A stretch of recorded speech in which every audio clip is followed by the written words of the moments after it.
Welcome to Filmmakers Lab podcast. Yes. This is my host. I'm the host. Yeah. This is my guest. Yes. Jason C. Louder. C stands for Christopher. Yes. You didn't I didn't think you knew that. Nobody ever says it. That's great. Yeah. You might have seen him on Black Lightning, Wu-Tang Saga. What, Cressy? I was Cressy. Wu-Tang and American Saga. Yeah, I was Cressy. Yes. 2 Bits and Black Lightning. 2 Bits. That's right. I'm so glad you're here. I'm blessed to be here. I am so blessed to have you on my show because you were, and we talked about this. Yes. You were in my first 48-hour film. Wow. Yeah. My very first film that I ever wrote. First baby. And we didn't even get a chance to talk or anything at that time. But I always remembered you, and then we seen each other again. Yeah. But we're gonna get to that. Which was a dope film. Come on, you can't sleep on the Artful Dodger. Oh, it really was. We didn't win, but it's okay. It's okay. Yeah, we should have, but I think it was something with the line. The line, yeah. I don't think we was on point with Yeah, it. It was crazy. But as far as I'm concerned, we won. Absolutely. Yeah, In as far our as I'm books. concerned. In our books. Yes, indeed. So my topic today is the integrity of film, the integrity that we bring, the integrity of the people that we work with, the integrity of these studios, and just us as individuals, and treating people with kindness in the industry. Yeah. And the reason why I brought that up for you is because of how much integrity you have and how much I've witnessed that. You know what I'm saying? Yeah. Just how you treat people. Yeah. First thing, what does integrity mean to you? What does that word mean? That word. Like and it's so what's so powerful is that when you learn, like, words are powerful, first and foremost. All day. You know it. and so I had to look up the word integrity, and I wanted to look it up, and it said the practice of being honest. Hey. Yo, I was like, the practice of being honest and being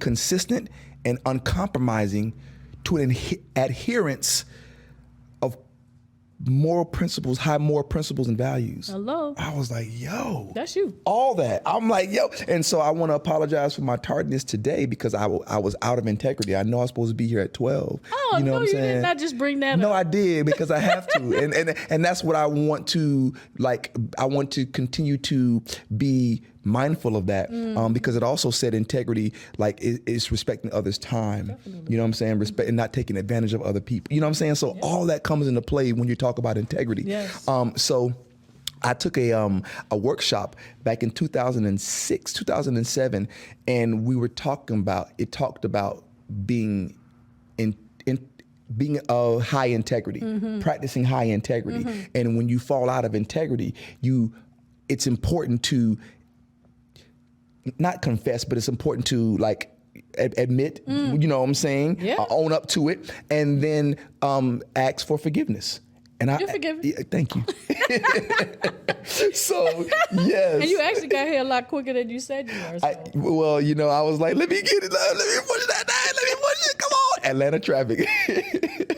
But we can't deny it. Yes. So that means that's important to me. And my father, man, my dad, he always said, be impeccable with your word. And I didn't know that was one of the 4 agreements. Oh. That's one of the 4 agreements. Be impeccable with your word. Okay. And do the best. Always do your best. So those 4 agreements really come into play with integrity. You know what I'm saying? Sure. So that's something that he put into me, and always be honest, son. He said, always be honest, son. And so my mom on the other side, she was like, don't tell him I'm here. If I answer the phone and it's a bill collector, she's like, don't you tell him I'm here. But I love mama. You need that balance. It's that balance. but that's kept me grounded in my career, and just like having integrity and making sure that I not only respect myself, but I do respect others. And it shows. Wow, that's a blessing. It shows. That's a blessing. Because I mean, like I said, when I thought about what I was going to do for my show as far as the topic goes, that just jumped out at me. Wow. I said, yeah, that's my guy. Oh. He's that guy that is the moral compass for other people that I deal with. Yeah. You might not know that, but Wow. it really has been. I'm like, yo, you know what I'm saying? Like, he ain't acting like Jason. What's up with this dude? Wow. You know what I'm saying? Where's your head at? What's your mindset? Wow. I mean, Yeah. is it a problem to be kind? You know what I'm saying? I've dealt with a lot of unkind people in this industry. Yeah. You know what I mean? And as a black woman, that's a regular thing anyway. But in the business, it's even more so. You know what I'm saying? Yeah, I it's do. even more so an issue. Yeah. So I do look to people to act in a way that I've seen you act. Wow. And I'm humbled by that. And so like I also think about it, and it's like that's the least thing you can do. Yes. Be kind to somebody. Yes. That's the easiest thing you can do. Easiest Is be thing. kind. You would think. You would think. Yeah. You would Yeah. think. And I mean, people we have our days. We do. We absolutely do. And I'm sure you have your days. Absolutely But do. what I can say is I've never seen you raise your voice on set. I've never seen you get angry on set. If anything has ever gone wrong, I've seen you try to, minimalize the situation. Yeah. Not minimalize, but be the go-between. Yes. You know what yes. I'm saying? Peacemaker. Yes. Yeah. And what we know about being on set is if you don't have that, if that's not like across the board, you're going to have a problem. You're going to have a problem. And of course, you have to lead with that. A lot of times we don't lead with that. We do not. We don't. Yeah. And it causes problems on set. Absolutely. But when you have a Jason Louder on set, it makes me feel better. Wow. Wow. It does. Yeah. And I mean, I'm not just saying that. Wow. You know what I'm Yeah. saying? That's what jumped out at me. I said, yeah, this is what we got to do when I do Jason, when I have Jason on the show. That's beautiful. I thank you. Thank You're welcome. How do you maintain such a high level of integrity? Because your level, it's up here. You know what I'm saying? It really is, Jason, from the way you speak to people, the way you keep yourself, the words that you say. Like you said, words have power. Yes, they do. We can cast spell with words. Wow. People don't realize that. They and don't. understand that. You Yeah. have to be mindful of things that come out of your mouth. Wow. Yeah. How do you maintain that high level? I know you said, and I didn't want to bring this up right now, but I'm going to bring it up. Your dad said, be the person you want To be the person you want to be. Yeah. Yeah. Be that person. Yeah. How do you maintain that high level? I think, he set the example for me. Like, I'm gonna be honest with you. No doubt. And so, like, that's what I've always strived to be. I've always strived to be who my dad has shown me. Nice. Yeah. And so I got chills. Because he's just an upstanding man, and because I want to be that. That's my go-to. Yeah. That's like, okay, he has that bar set, so I'm working on reaching that bar. No doubt. You know what I mean? Yeah. And so it's a joy, and now I found it a joy to be kind. I found it a joy to like to speak life into others. I'm like, yes. And you do. Oh, wow. The first time you called me beloved, I was like, and don't take this the wrong way. Yeah. It was, wow, okay, that's pretty cool. Wow, Yeah, you don't get that. Hey, scripty. Yeah. Hey, it's that. Yeah. But you showed that you cared. You know what I'm saying? Yeah. Not just about the set and the movie, but about each individual person. Yes. You know what I'm saying? Absolutely. I can't say that I'm there. And you know what? And it's okay. Can't say that I'm there. It's a journey. It is such a journey. It really is. But you know, it has to start with me. Ashe. It definitely has to start with me. It does. You know and I think that's what we have to remember. Like, Yeah. it starts with me. Yes. And let me be, like you said, let me lead with who I want to be. Yeah. And so I'm going to, hopefully I can reflect, that will reflect to me. It'll reflect in return. Exactly. You know, because I want to be the change that I want to see. No doubt. Yeah. No doubt. Yeah. Has your integrity ever been tested in the business? Wow. You know 'Cause what? I know mine has. Yes. You know what was funny? It was more so someone came to me. It was when I first started acting, a young lady came to me on set. It was an independent film, and she said, I don't feel comfortable with the director.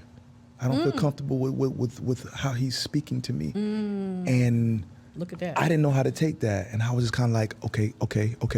What were you? Well, maybe Were you acting? I was acting in it, Okay. and I was like, well, maybe I can say something to him. Maybe, I don't. So, I talked to him on the side, and I was like, hey, some people aren't feeling comfortable with the environment.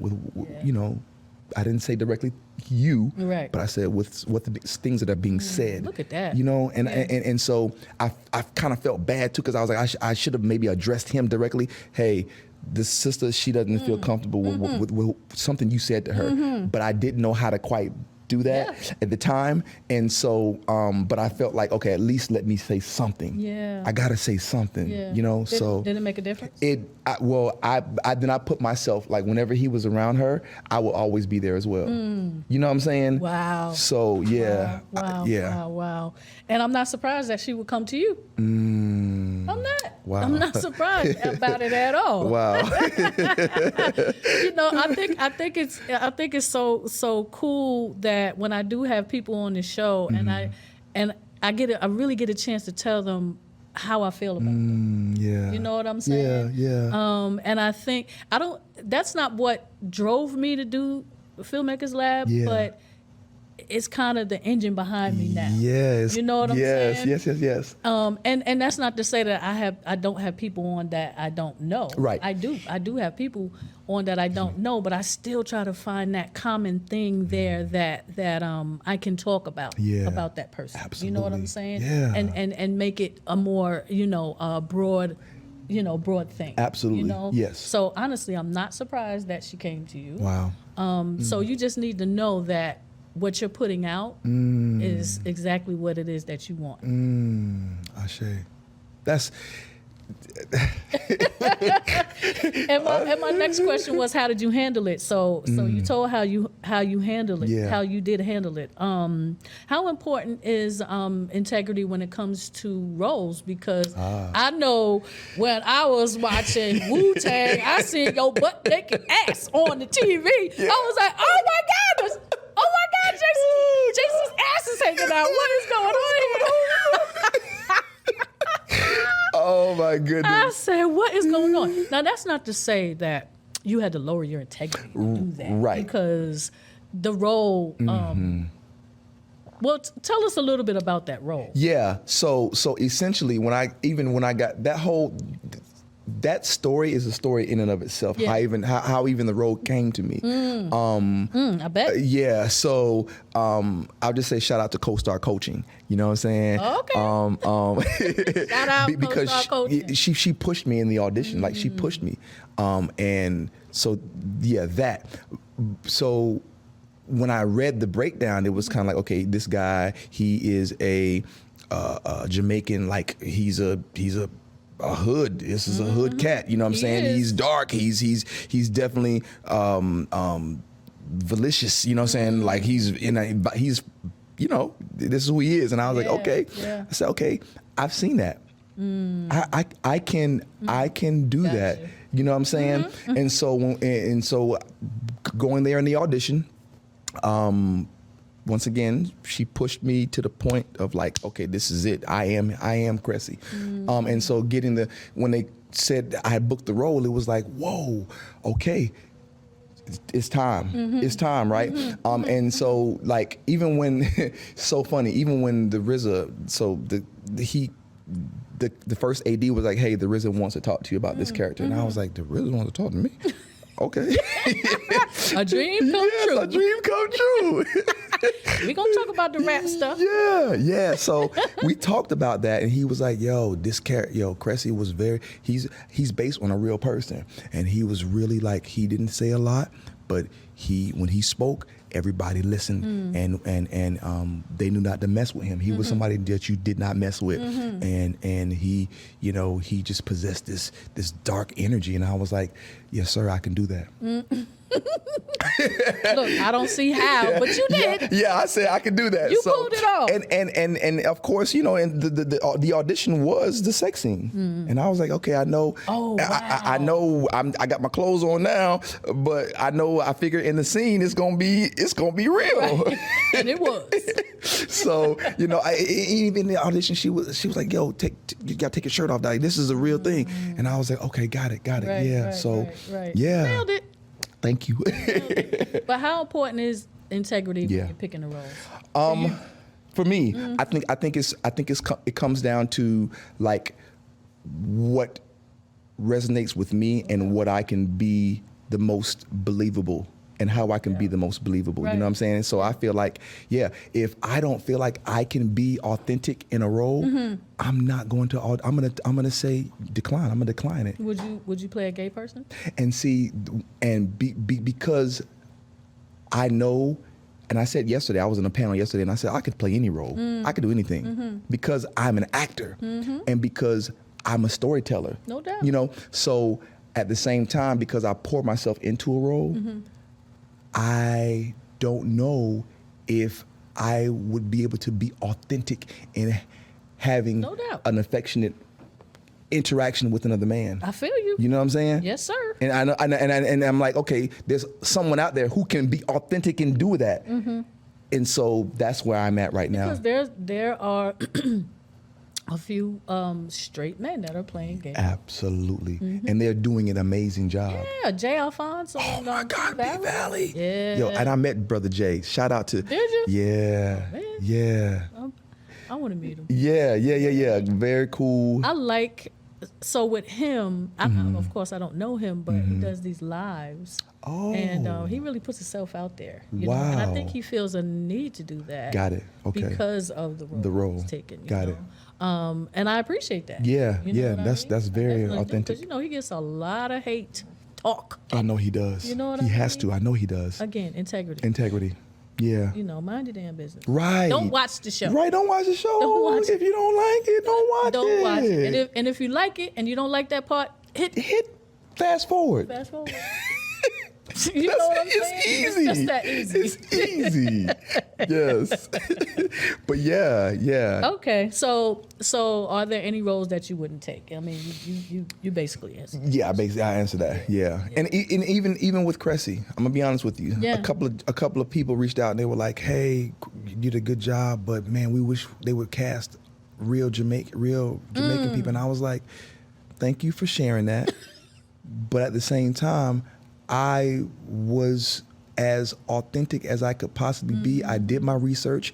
I prepared. You know what I'm saying? And hopefully I was able to do that in that space. But thank you for sharing. You did. Well, thank you. I was convinced. Yeah. I mean, I have Bajan on my mother's side. Ah, yes. And I have nieces that are half Jamaican. Ah, yes. So, of course we're looking for that. Did he get it right? Yeah. And that's cool. Yeah. No, definitely. But no, you did a great job. Awesome. And, I believed it. I was like, oh my God, that's Jason. That's all I kept saying. I was like, that's Jason. Right. What is going on? And even with 2 bits, like even that part, when, that first scene that we saw you, I was like, wow. What a transformation. Yeah. Like, man. I mean, I never doubted that you could act. Of course. Right. You were in my first 48-hour film. But, I was amazed. Like, wow, he's doing this thing. Wow, yeah. Yeah. That's proud dope. Of you. That's I'm proud dope. of you. Thank you. Okay, blessed, so yes. now we're going to talk about Jason Louder and his story. Because what I know is... you wanted to play basketball. Oh, you played basketball. Yes, I did. Right? Yes. Right? Oh, snap. You taking me back. Hey, let's go back. Yeah. Did you play? Like, Yeah. how far did you get? So I was at Dominique Wilkins basketball camp in the summer. Oh, wow. I was at Georgia Tech, was training with Bobby Crimmins. Oh, You know what I'm saying? nice. So Yeah, I know these people. Yeah, so I wanted to. I was gonna go to Georgetown. I was gonna, so I wanted to be that athlete, right? You So I have the trained. Yeah, and I had the height. What and position did you play? I played small forward. Oh, wow. Yeah, I was small forward. A couple of times I played power forward, but yeah. But so that was like, of course, I played rec ball. You know what I'm saying? Well, my dad, he was one of my coaches, and then of course we kept. You know, I went up in the league or whatever. Yeah. And then high school, I played my freshman year, played sophomore year, then junior year I got cut. Oh. Had a new coach. New coach came in. I knew that. Yeah. Oh, you knew? Yeah. I knew that. You knew it. That's Wow. Yeah. So how did you feel about that? Like, did that make you say, okay, I'm done with this? You know what? Honestly, Colleen, it was like it kind of like not put me in my place, but it did make me second guess my ability. I was like, dang, okay. But then somebody told me, well, the coach has a different vision for where he wants to take the team. And I was like, oh, okay. But did that really matter? It did not. It did not. You know what I'm saying? Right. So, but I was like, well, I can still hoop. I can still play rec. Yeah. You know what I'm saying? Yeah. But then I was also in a rap group. And I was, so I know. What's the name of this rap? The name of the first group I was in was called Understatement. Okay. And then, well, first it was called Future Black Inspirations, FBI. Yeah. Then You're from here. I'm from Atlanta. Okay. Yeah. Let's go. So then it became Understatement when we met Kelly, she was the first, well, she was a girl in the group, and so I met her in high school. So Kelly, we changed the name to Understatement, and then we started performing at like different like events. We performed with ABC and Criss Cross. wow. We were performing at those like types of like showcases. Yeah. That was senior year. So I moved into the senior year, and then I was like, okay, I'm doing a rap now. I'm pursuing this rap thing. So then, of course, went to Georgia Southern. That I don't see. Wow. And you know what? I don't see that. You don't see the rap? I don't see it. But see, here's the thing. I think my influences, KRS-One, Tribe Called Quest, Okay. Brand Nubian. Nice. Those are my influences. So I wanted to be like that. That's the kind of rap I was like, yo. And then when Goody Mob came out, it was like, there it is. Okay. That's, love all of them. oh my God. Yeah. So that's my foundation right there. Got it. That's my foundation. You know what I'm saying? So that's kind of, You got bars. I do. That is crazy. I'm bugging. Wow. And the crazy thing about it is that once I got to Georgia Southern, we met some other cats, and then we formed a group called Unknown Seeds. And so pretty much my role kind of shifted, and I became like the hype man of the group. So I was the hype man. I was like the Flavor Flav. I could see that. I was alive as all get out. So and they knew, yo, Jake. My name was Jake. Well, everybody's name, our rap names were our first and last name. So my name was J Loud. My cousin was B Price. The other dude was Mon Jones. That was we use our real names. Quam Scott. You know. Yeah. But and then J Loud, I can see that. J Loud, and I was the loudest one. Wow. Yeah. So the basketball thing kind of like that it took the back burner to the rap. Gotcha. You know How what I'm saying? long did you rap? We met in 90. That was 94, and we formed a group in 94. And then we were at it until like 2007. Okay. Yeah, 2008. Yeah, 08, 09. That's when we kind of like, folks started having babies. So it's like, okay, we can't do this. No, we can't put the same energy into it. Right. You know what I'm saying? Get married. You don't have kids, do you? I don't have any children. Okay. Wow. So how did you get into the business? Like, how did you become Jason C. Louder, the actor? Yeah. How did that happen? That transition. So we were actively pursuing the music. Then once my cousin, he was like, I can't do it like the same way no more. And then, Mom was like, I can't do the same thing. I got a wife and I got children. You know what I'm saying? So me and Quan were like, all right, let's go for it. So we were at it. Like we were performing, opening for Outkast, opening for 112, like, you know what I'm saying? We were like going. And then one day he just called me because that was we were living almost two lives. So we were MCs at night and teachers during the daytime. Oh, okay. So we were teaching. Yeah, that's right. Yeah. Yeah. So he called me one day. He was like, hey, you should go to this audition at Georgia State. And I was like, for what? He was like, for this play. And I was like, I'm not an actor. And he was like, no, but you so animated, you be acting all the time. And I was like, okay, I'll go, and see what happens. So I went to an audition at Georgia State University, and I tell the story because I believe that acting found me. And so when I went into the audition, she gave me the size, and I was like, okay, what you want me to do with this? Right. She was like, oh, you're green. I know you were like, what a sign. Right. What are these? Right. And so she was like, just read over these, and when we call your name, you can come in and you're gonna read with the director. Right. And so they called me in. I read over. I was like, oh, this is powerful. Okay. So when the director was like, okay, let's just go through the scene, and we went through it, and I was like, something just happened, and I was like, yo, these aren't. I'm not just reading this. This is real. And it resonated, and I was like, whoa. Wow. And so she was like, thank you. And then the next person, another director was like, hey, can you read mine? And I was like, yeah. And she gave it to me, and we went back and forth, and I was like, yo, this is crazy. The next director was like, hey, can you read mine too? But can you use a Jamaican accent? And I was like, Kwame is Jamaican. So I said, yes, I can. Wow. And so I did that. And then the last two was like, hey, can you? Yeah. And so the department chair, Charlene Holmes, she called me that night. She was like, Jason, you were cast in all 5 of the plays. Wow. But I can't let you do that because. So this was theater. This was theater. She said, you never acted before. You can choose 2. Shut up. And I chose 2, and those 2 changed my life. Changed my life. Do you remember what they were? The first one was called Our Liberated Freedom. And that was written by Dr. Asantewa Suni Ali. Okay. Yeah. So I was playing a Black Panther. Oh. You know what I'm saying? And I was I like, can yo. see that. And then the second one was called Salam. And I was playing an Islamic terrorist who had died and went to yeah. So it was just me. On stage. Islamic terrorists that died. That died. So you were playing a spirit in that. I was playing a spirit in actuality. And that person. He had committed. He blew up a plane, and then went up and met his maker, and had to fight for his way into Wow. to heaven. Yeah.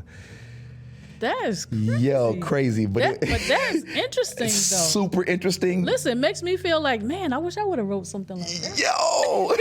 Yes! That's yes. cool. Yeah. Oh, yeah. Wow. Yeah. Wow. Can we see any of the, are any of them on film? I don't think they recorded it. They may have, but that was I'll ask because of Dawn, I know she wrote the second one, and so I still have contact with her, so I'll reach out to her. So, and question: see. Yes. What do you prefer, theater or film? Like, what is because you've crossed the gamut here. You've done film, you've done TV, you've done theater. Yeah. What do you prefer? What do I prefer? Anything. Anything, right. And that's that's like asking a dad, do you like your daughter or your son? Okay. Right. Because I feel like My bad. No, it's okay because that's a great question. But I feel like, and this is what was told to me, theater is an actor's medium. Film and television is a director's medium. Oh, okay. So I get it. In theater, once we've done all the rehearsals and the play goes up, the director walks away. And we don't see him ever again. He said, now it's y'all's play. And that's what's dope about that. So, because now it's on And us. it's instant gratification It's too. instant. It's immediate, right? Yeah. With film, the director can say, hey, okay, let's change. Okay, cut. Let's do this. I want to see this. Okay, you know what I'm saying? I'm still acting. I'm still doing my job. I'm still, but it's more of the editor and the director and the, post. And so all that magic happens then. Yeah. But with theater, it's like, bam. Yeah. And so. You gotta be off book. Right. Yes. And Off book meaning you have to know your lines. Come on, preach, teach.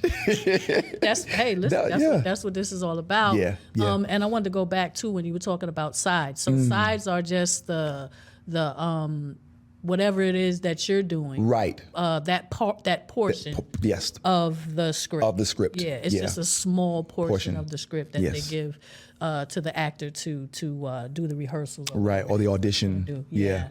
Okay. Yeah. So what do you enjoy most about being an actor? Living truthfully under imaginary circumstances. Hey. Honestly, Colleen, I love the with theater. I love the it's like a catch-22. I love the rehearsal process because we're able to explore and dig and ask questions and really dig deep together into our characters. Like we're doing this together, right? Yeah. With film, they give you the script. All right, you get it. Come on set, be ready. You know what I'm saying? Yeah. But with theater, you're actually together collectively as an ensemble. We're doing the work. We're doing the asking the questions. We're going it out, doing it again, rehearsing for 4 hours. You know what I'm saying? And sometimes it's taxing. It can be taxing. I bet. You know what I'm saying? Yeah. And the time commitment can be kind of like, oh gosh, okay. So the play isn't until December, but it's October and we're rehearsing already. Wow. You know what I mean? Yeah. So it can be committing. With taxing and it can take a toll with the rehearsal process. But I love it though. Yeah. I love it. You know. So would you say that's the least? It's kind of like the best in it's like my favorite part and my least favorite part. You know what I'm saying? Because like now that I'm doing film and television, it's like I can't commit to that time anymore when I really want to do the theater. And I'm like, but I can't, the time, you know what I'm saying? I know a lot of people just say, okay, I'm just going to put that on the back burner and they actually go back into the theater. Yeah. Like Denzel did it. Yes. Yeah. And when you can do that, that's oh my God, that's the beauty and the joy. And I did a couple of plays over the pandemic. Oh, you did? I did one play over the pandemic. Yeah. Okay. Have you ever done anything on Broadway in New York? I haven't yet. Broadway? You have? Oh, I'm sorry. I haven't yet on Broadway. Yeah. I did a play off Broadway. Off. Okay. Yeah, you said that's the same. That's to just, me. you know what I'm saying? Yeah. You know, so Yes. it was a theater festival, and it was called Black Monologues. Okay. Yeah. So. I want to say I heard of that. Yeah. I know you've heard of it because it came. Jaquay Waller, Dreamcatchers Productions. Yeah.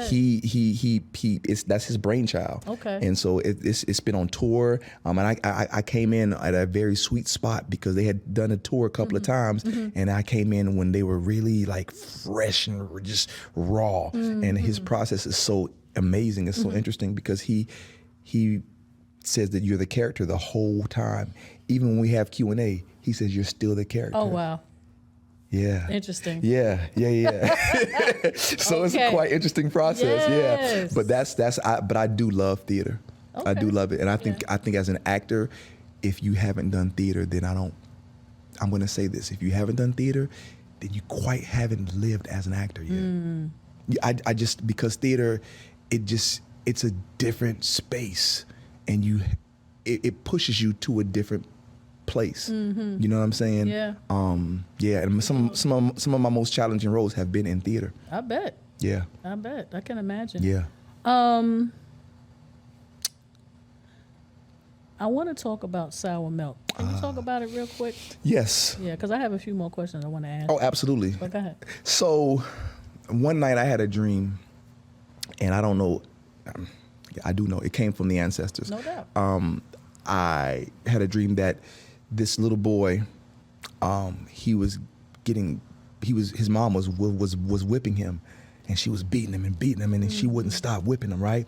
And I was like, yo, what was that? And so wow, I shared it with somebody, and they were like, yo, wow, that's the same thing that slave masters did to the slaves. No doubt. If they were out of line, they would beat them. So wait, so why do we beat our children? That was passed down to us. So that was a spark of Sour Milk, and I wanted to talk about post-traumatic slave syndrome. Oh, wow. Dr. Joy DeGruy, you know what I'm saying? She kind of coined that phrase, if you will. But I was like, hey, maybe we should do like some shorts. At first it was like, let's do like these, I don't know, 1 minute shorts that, okay, you see the boy beating, and then we transition over to a slave whipping a slave master whipping a slave, and then be done. But then it kind of evolved into, hey, we're gonna do short films, and now we're doing pieces in different genres about post-traumatic slave syndrome. So I was just blessed to be able to reach out to all the people who I had done work with in the past, who we done short films with, independent film, you know, and I just reached out and was like, hey, y'all, this is the vision, and are y'all open? And everybody was like, yo, yes. You know what I'm saying? So it was a beautiful experience. And I did it also because I wanted to know what it was like to produce something. I had never produced anything.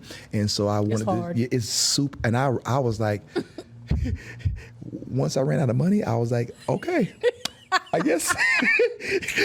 So we're done. you know, it was, and you know, there were a few other things like the I would say that we experienced post-traumatic slave syndrome as a team, and it kind of, it did some things, and that's what kind of broke everything. Oh wow. Yeah. Okay. Yeah. Okay. So I was on the set with the one where I want to say the kids in church. Yes. Yeah. Smack. Yeah. Yeah. Smack. Yeah. That's what it was. Yeah. Kevin wrote a beautiful. Yeah. And that was. Whew, yeah. So yeah. so those were we were there, and I here's my thing. I always want to revisit it because I think that those stories still need to be told. Yeah. You know what I'm saying? And they need to be told by us. By us. Yes. They need to be told by us. By us. You know? Because they're our stories. They're our stories. You know? Exactly. And you know, we talked off, well, I don't know if it's on camera, but we did talk about, you know, how white executives will literally say, oh no, black people don't act like that. Right. Or black people don't want to see that. You know? Yeah. Making those kind of assumptions and you know, but here we have the Woman King. Come on.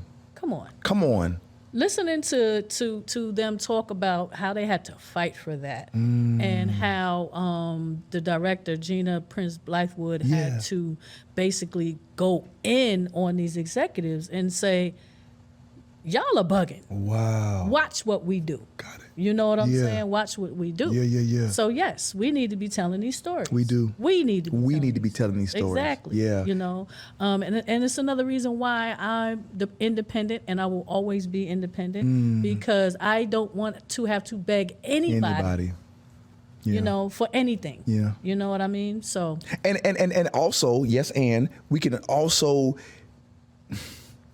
not play the game, but like navigate our way as most effectively as possible until we've reached the point to where we're an Issa Rae or you know, like you said, Gina Prince Blythewood or Lena Waithe, you know what I'm saying? Or you know, Ryan Coogler, you know what I'm saying? Till we can get into positions so where we can say, okay, no, we're advocating for ourselves now, and this is the story that we're going to tell. Yep, and this is how we're going to tell it. Exactly, from our lens.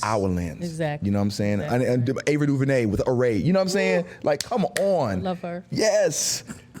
So we can be empowered now. Yes, you know, and take our power back. It's been a long time coming. Yeah, it has been. You know what I mean? It has been. Yes. It has been. And that's why, you know, I use this platform the way I do.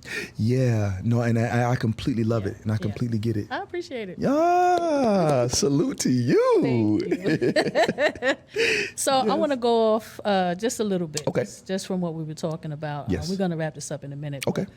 So I was on your IMDb, of course. And you have done a lot. I didn't even realize. I was scrolling back and scrolling back and scrolling back and scrolling back. And then I'm thinking, how old is Jason? I'm scrolling back. I see all these films. I'm like, damn, okay, this is what's up. Yeah. But in your bio, you use the word self-discovery. And what have you learned about yourself through this acting journey? Wow. And is there a role that really touches on that, like that resonates? Ooh. Golly, that's such. Sorry. No. I love it. have to ask the hard You have to ask the hard questions. I know that's your job. You know what I'm saying? But it's good though, because when I said self-discovery, on this journey, that's been the most beautiful part of the process. Learning about me, learning about myself, right? Yeah. And these roles have taught me about some of my insecurities. Because you have to be so vulnerable. You got to be so vulnerable, right? Yeah. And some of my, some of my shortcomings. And so I'm like, whoa, I don't use it as therapy, but it can be therapeutic. No doubt. You know what I'm saying? Yeah. And it can be also it can be some shadow work. Because I also learned about the dark side of me because I know it exists because I've had to play dark characters. Look at that. You know what I'm saying? Yeah. So I'm like, yo, I always run to the light now because I know that the darkness is possible. So I'm going to run to the light always. Look at that. You know what I'm saying? Yeah. Yeah. Sure. Yeah. That's what's up, man. Yeah. And it shows. Ashe. It definitely shows, for sure. But that's a good balance. But no, because we have to know the dark in order to be able to embrace the light. Yeah. Yeah. For sure. Yeah. Definitely. Human becoming. Yeah. What does that mean? Yeah. And what does it mean to you? Because when you said it, it kind of knocked me over the head. Because I'm a believer that we shouldn't be doing, we should be being. Right. Right? Yes, absolutely. So what does that mean? So the great Freddie Hendrix, so that I feel you on that, because one of my first acting teachers, he said, acting is doing is being, and being is believing. Oh, look at that. Right? Okay. Yeah. So I was like, ooh, I've taken that with me everywhere I go. Yeah. From that was my first. Say that again. My first acting class. Say that again. Acting is doing. Right. Doing is being, and being is believing. Believing. Yeah. Yeah. I was like, oh, Freddie, Mama Freddie, thank you. Because that thing hit me so hard. It was like, ooh. Right. And so when I heard my homegirl, Armelia, she said, we are human becomings. And I was like, oh, I can dig that. Because, of course, as human beings, we're living, we're experiencing daily. But as we're being, we're evolving constantly. Definitely. So we're becoming every day, right? And I think Deepak Chopra, he said that we are spiritual beings having a human experience. Yes, he did. Oh, so I'm like, yes. So we're becoming. Yeah. We are becoming and evolving daily. You know? Yep. So that's what human becoming means to me. No doubt. Yeah. Love it. Yes. See, I was like, I know I can get deep with this. Yes, indeed. Okay, so anything you got coming up? That you could talk about? I could talk about. Yeah, because I know I've seen some pre-production and post-production things on your Yes, on the page. Yes. Yeah. So I can say this: I will be in season 3 of BMF. Oh. Can't say where and how, but yes. Nice. Yes. So shout out to Stars, shout out to all the Tasha, Shaquela, like everybody. Like that's a great opportunity. Yeah. And I'm currently working on another show where where I'm playing. Yeah, I can't really talk about. Is it dark? No, it's actually this is my first light show. I'm like, okay. I'm like, yeah. Is it a comedy? It is a comedy. Oh, nice. Yeah. Okay. Yeah. That'd be a nice so that'd be a nice change. Yeah. Yeah. But sure. I'm honestly, I can say this. I'm doing some. It's more of I'm playing more of a background role though. You know what I'm saying? Yeah, I'm in. Yeah. You have lines though. I do have lines. Okay. Yeah. Okay. Well, yeah. Background. And when I say background, it's more of like supporting. Supporting. Yeah. Got it. Yeah. Before we wrap up, do you have any advice for any upcoming actors? Yeah. And I think when they always ask me, well, I want to be an actor. What do I do? Yeah. Read. Hello. Read. Like there's a unlimited plethora of information on being on acting, right? Read scripts, read stage plays, screenplays. Get into class and find your tribe. Yep. The people who are in the trenches with you. Like, shout out to Victor Love, Evolve Acting. That's where I found my tribe. And I was like, okay, we are here together. And I would see them work and I'd be like, damn, I'm not on game. I'm not on point today. I got to step my game up because he just killed this scene. You know what I'm saying? Right. So we would push each other to our greatness. Got it. And so you got to find that group of people that you can do that with. For sure. You know what I'm saying? And then create together. We were like, yo, we can do our own short. You got a camera. You know how to direct. We got 2 actors. Yo, let's do it. I'm waiting on Tyler Perry. I'm waiting on. No. As creatives, it is our job to create. Yep. Whenever, however, you know what I'm saying? Guerrilla style. Yes, guerrilla style. Yes. So yeah, that's. But I mean, at the same time, you still want it to be good. Good. You want your pieces to be good. Absolutely. Yeah. That's you don't important. want to just do anything and make trash. Right. Because there's a lot of trash. It's a lot of trash. Yes, it is. Yeah. And another reason for Filmmakers Lab. You know, Yeah. I want to educate people. So good. Yeah, and inspire people. Ashe. Because that's the thing. The only time you lose is when you quit. Hey. So if you this industry is about staying power, staying in it until that opportunity presents itself and your preparation meets opportunity. Boom, that's the blessing. There you go. Yeah. There you go. So that's it. I'm so grateful. Thank you. This is beautiful. This is so dope. I love it. I want to have you back on too whenever Absolutely. you have anything that you can talk about. Oh, absolutely. Okay. I would love. Tell everybody where they can find you on social media. So my Instagram is jason.louder and I'm working better, y'all. Please just be patient with me. I'm learning the social media. I had a really reluctance. I don't know. I could tell. Because I'm old school. I like to talk to people. I like to let's go out to coffee. It's still necessary. It is necessary. Yeah, you do need that presence. That presence is important. Yeah, for sure. So that's Instagram. That's Instagram. On Facebook it's just Jason Louder, and then on Twitter it's just Jason.Louder. Right. Yeah. We're gonna make him start posting a little bit more. Because I had to dig. Yes, please, somebody help. I did find some stuff. Oh, goodness. But I appreciate you again. Thank you. That's it for Filmmakers Lab. I don't know what episode this is. This is the Jason Louder episode. Oh, I love it. I love the title, too. That you was love so it? dope. I was like, wow. Oh, hey. God. Listen. Oh, now it's up to LA to put that on the description. Yeah. Because that's what came to mind. We're not going to give it away, though. We'll let people see it. Yeah. Okay? Yeah. That's Filmmakers Lab, Yes. Wednesdays at 7 o'clock. And I will see y'all there. That's Peace a and wrap. blessings.